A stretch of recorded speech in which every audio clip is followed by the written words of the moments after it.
Hello everybody, welcome to the Dr. Fazil Show. And now, here is Dr. Fazil.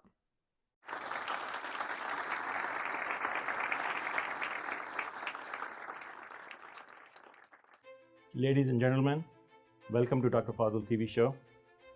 This is Dr. Fazil TV show for May 2023. It is almost unbelievable that we are in 2023. Half the year has almost already passed. On that note, I just want to talk briefly today about dementia or memory loss. The reason I chose this topic was a lot of questions from my audience and from patients, and a lot of new cases I was seeing recently for memory loss. So I thought it was a good idea to bring that topic to the public attention, and then brief introduction of dementia, which is the loss of memory, and what's the difference between dementia and delirium and a natural aging process versus other causes of memory loss. And then also what we can do to prevent it, or if you have it, how to slow down the process or to even avoid it, right? So that's what we're going to be talking today. At the end of my discussion today, I'll take some, we will take some questions from the audience, and we'll see if we can use that question and answer session in a more interactive way. So let's talk about that, dementia. So dementia is a medical term which is used for description of memory loss.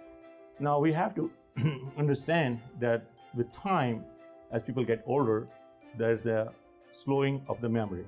People do lose memory a little bit over every year when they get older after a certain age.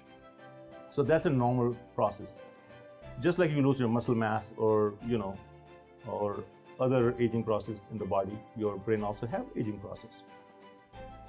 If you have a higher functioning brain activity in your earlier year, you will have less issues towards the end when the dementia start to occur. In 70s and 80s, that's the age group where it generally starts to happen.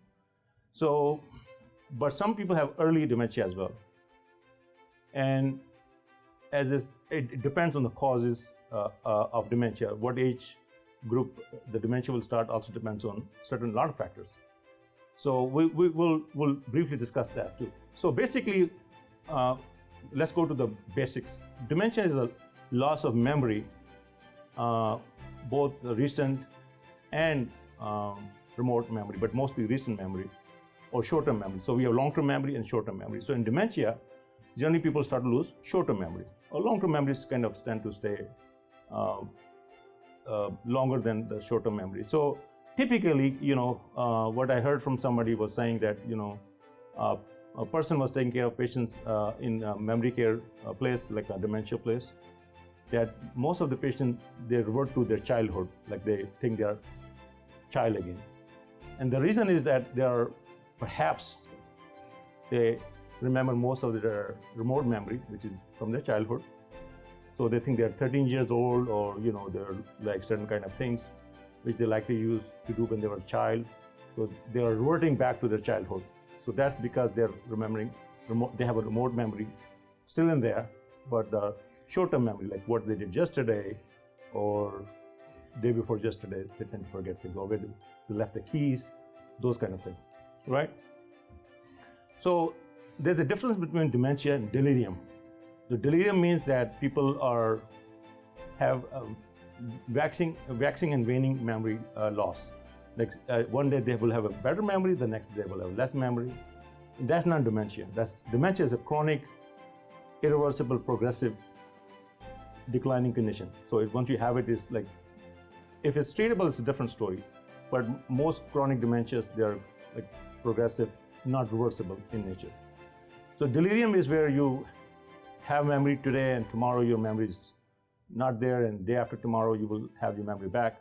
So that can be due to a lot of things. And generally we see infections, urinary tract infection in elderly patients can cause delirium, and people will not present with classical symptoms of urinary tract infection.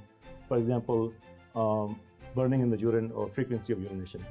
So they will prevent with altered mental status or forgetfulness or stuff like that. So obviously we need to check the urine for infection, and if it's an infection, you treat with antibiotics and they get better. So that's delirium, right? Reversible, waxing and waning. Certain medication can cause the same effect. Some pain medications or certain antipsychotic medication can cause the same effect. You can cause, change in your mental capacity, mental power, and people start to tend to forget things like Neurontin, gabapentin is one of them, Lyrica, those kind of medications. Cymbalta, these are the medications which people are commonly given for neuropathies and for injuries and pain. And then also the opiates, the narcotics, they also cause memory loss. But that's not chronic. I mean, if you stop it, the memory will come right back. So that's kind of more of a delirium, right? Or side effect of the medication. So we should be clear on those two things. So before we label anybody that they have dementia, and please note that when you see a neurologist or provider or physician, they will do something known as mini mental scale evaluation of your memory before they put a stamp of dementia on you. There's a questionnaire of 30 questions, and they ask you different questions, and then they score you, and if your score is 20 or less, that means you have dementia. So before we say that you have dementia, we have to do, make sure it's not delirium, it's not due to side effect of medication, and then also it is, we can quantify it by the mini mental status exam. Very simple test, take 5-10 minutes to do it, but it's more objective than subjective. So what are the different causes? So most people are worried about Alzheimer's, right? So Alzheimer's, you can pretty much will have a family history, happens in the late 70s, but can start early if it's genetic causes. And sometimes you can have mixed dementia. You can have dementia due to one cause plus another cause, and that will be a lot more worse and faster. So you have to be vigilant for that too. So mixed dementia, right? Alzheimer is like where you have a plaque buildup of some scar tissue in your brain. I mean, it's that kind of layman terminology. But if you do an MRI of the brain, there's a classical picture of the Alzheimer's you can see, and you can diagnose that with that this patient would have Alzheimer's disease. So that's another way to diagnose it. You can have an MRI of the brain.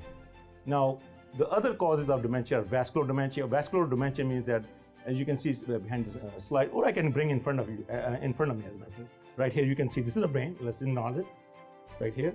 And as you can see, there's the heart. The heart is pumping.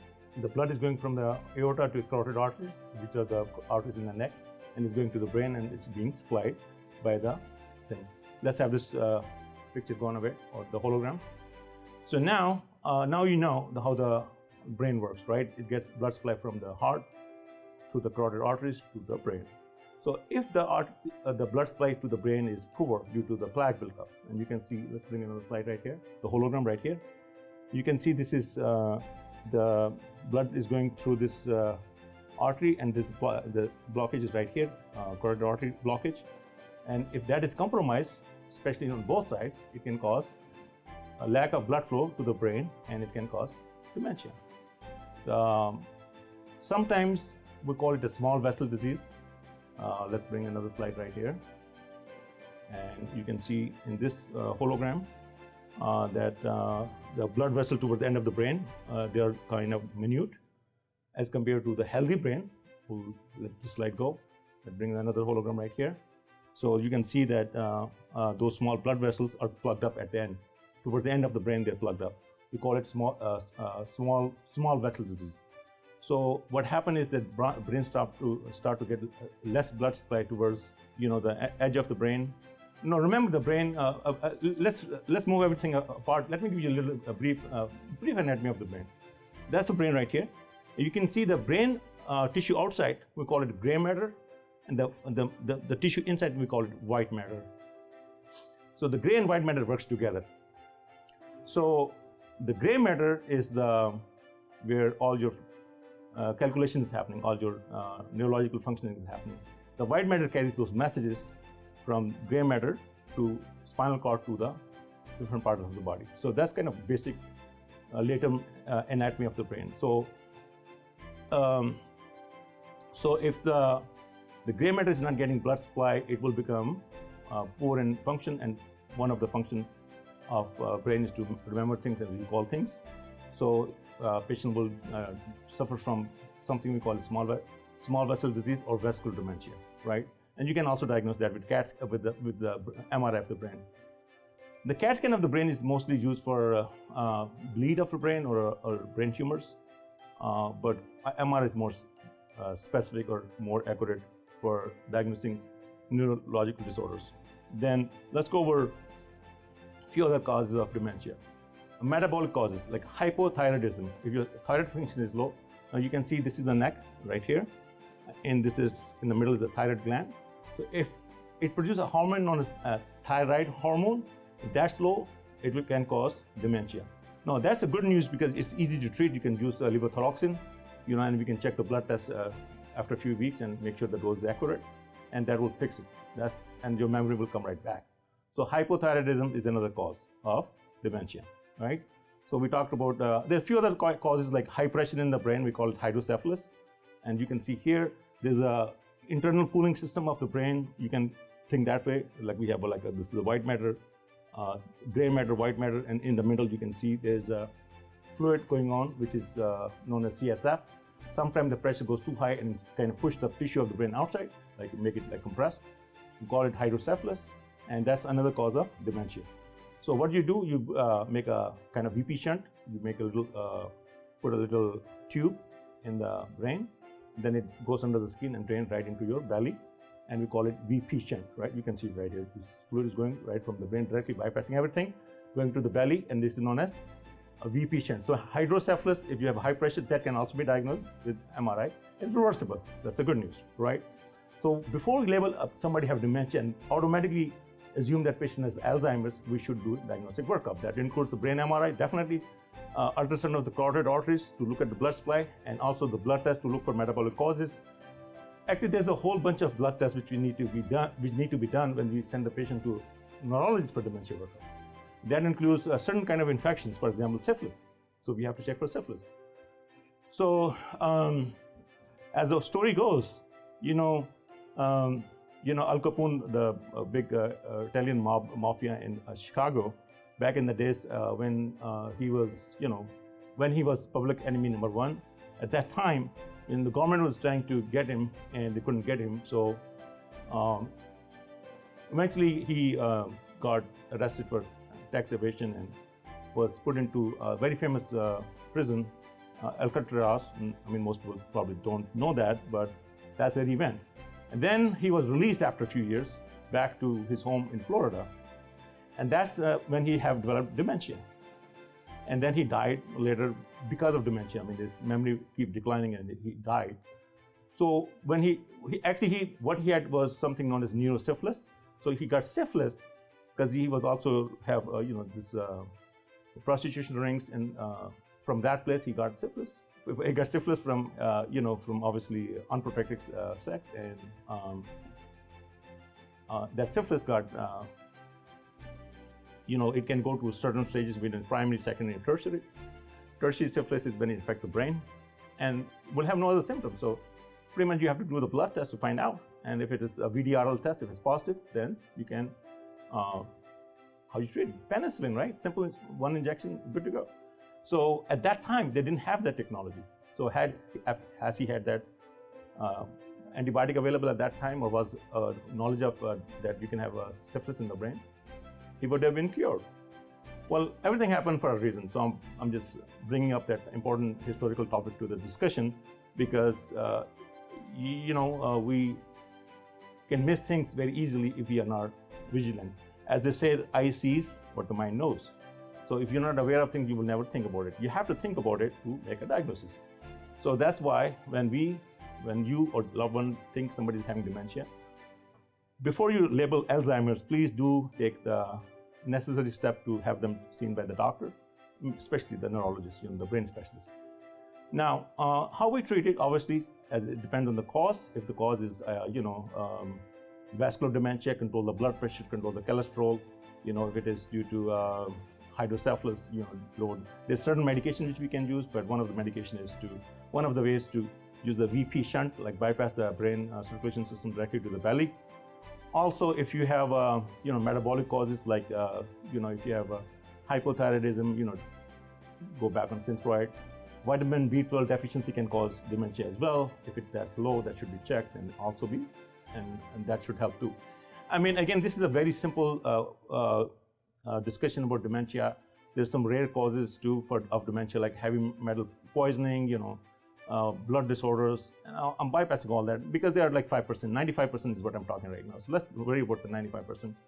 5% are rare, and that I leave up to the neurologist's discretion for their discussion. But it will become too complicated if I bring everything, all the causes of dementia in a short discussion. So I want to keep it simple, so it's more meaningful for my audience, and they can have a better understanding of this important problem.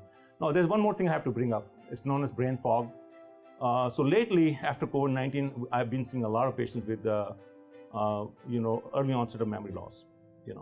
So remember, this COVID-19 virus was not just respiratory virus, but also affect the heart and nervous system. People have autonomic dysfunction, causing slow heart rate, fast heart rate, also causing inflammation of the heart, like pericarditis, lung inflammation, like pneumonia and stuff. And a lot of people died from that. That was the primary source of mortality when it came earlier. A few years down the road, after like now in 2023, COVID-19 started in 2019, we are seeing more of complication, long-term syndrome, or we call it long COVID syndrome. It's manifesting with neurological dysfunction, mostly like a memory loss. People call it brain fog. No treatment is available at this time, unfortunately. So as long as if you can correlate with back in the days, people have a bad COVID infection and then they have a memory loss or brain fog for a while, then you can think it is loss of sense of smell or loss of taste sensation. That's also neurological, right? I mean, nerves which are being affected. So the same thing goes to the brain. So it does affect the brain, then it can cause loss of memory too. So that's the new cause of dementia, which we are seeing now. Obviously, it's new, so we have to find the diagnosis at a different level since it's very new. Just like syphilis back in the days, right? We didn't know the diagnosis, so we didn't know the treatment. Same things now. It's COVID-19. So now we have a dementia due to that. So it's a different problem, different treatment. So we have to be vigilant. So I think over the next few years, I'm going to see a lot of rapid loss of memories because this COVID-19 have changed the natural progression of the disease in the general population. That's unfortunate, but that's the fact. So the other thing is, let's talk about common treatments, right? So just like you do exercise with muscles, like you do exercise with muscle to build your muscle mass, same thing is the more you use your brain, the better it's going to get. There's something known as digital dementia. That's something new. But the digital dementia is that, for every single thing, for example, if you have to travel, you want a GPS, right? Most people wouldn't be able to recall few phone numbers when back in the days when they could recall a lot of phone numbers. Now, since we don't have to recall the numbers, since our cell phones store all of them, we can barely recall our phone number or a couple of other phone numbers. I mean, and if you try to remember more phone numbers, you tend to forget. It's getting difficult. Same thing is calculation. If you have multiple high-level calculations, people get, they get stuck because they're using calculators, right? So calculator was the first wave. Then we got navigation, GPS. So we have a loss of our sense of direction. Can't read the maps that much, So it's more and more trends is coming in because this app for every single thing, So those apps are making it more automation, so less use of brain power. So people are, when they are forced to use their memory or brain, they get stuck. And this is known as a new problem, digital dementia, like electronic dementia, right? Because of your cell phone. So that's another problem, right? Now you can catch up with all of our previous shows on all Roku devices. Simply search for the Dr. Fazil Show channel and add it to your home screen.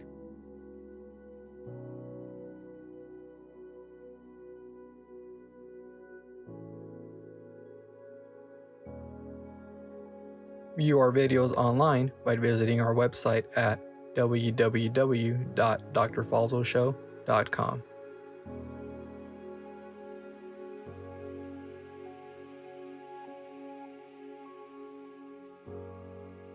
Our videos are available on YouTube by searching for The Dr. Fazil Show.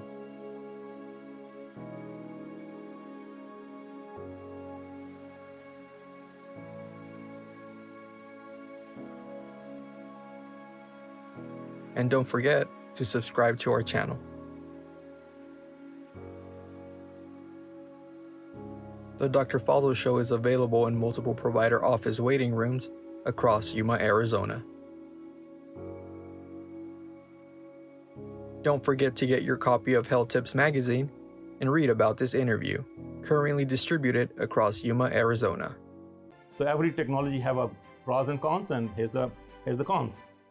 Digital dementia, right? So tend to use it less and less. I mean, try to use more of your brain for a few things. So that will keep your memory sharp.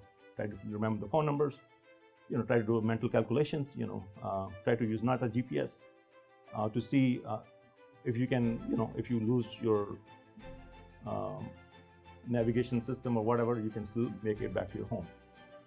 So other things are like doing puzzles.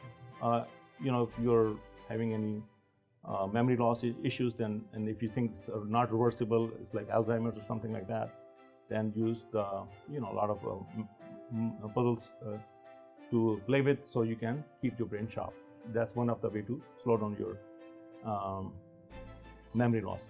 So as I said earlier, if you had a higher mental function back in the days when you were young, you're gonna have some loss, but you're gonna still be kind of, you might go to, if you were super extra average, then you will go to average by the time you get to dementia age. So having a better mental power before you get dementia, you will have less side effects. Although you will feel more difference because you know from yourself that your memory was better, way better. But in general, people around you would not feel that much, because for them that might be a normal thing. Well, one thing I missed, by the way, the other cause of dementia is stroke and brain tumors too. So if you have brain tumors or stroke or some parasitic infection, believe me, there's some parasites which can cause, which come from pork, they can go to bloodstream and they can reside in the brain. That also can cause dementia. So again, do the blood test, have seen by the provider, get a diagnosis of dementia through mini-mental scale, do the basic workup, the brain scan, carotid ultrasound, blood tests. There's a standard protocol, and then once the diagnosis is made, treat accordingly. That's how you treat it. Prevention, I told you, do your brain exercises, try to avoid digital dementia, and control the blood pressure, high cholesterol, and other thing is like a brain trauma. So contact sports, which have a lot of trauma to the brain, that can also cause very early. I mean, Muhammad Ali, the famous boxer, he got Parkinson's. Oh, by the way, another very common cause of dementia is Parkinson's disease. Parkinson's. So if you have Parkinson's, if you treat the Parkinson's, you will also treat the dementia. So, I was saying Muhammad Ali, famous boxer back in the days, he unfortunately had a lot of trauma to the brain, and then he developed Parkinson's and then dementia from that. So dementia we can see in a lot of boxers, the people who got a lot of injuries to the head, traumatic head injury or brain injury, TBI.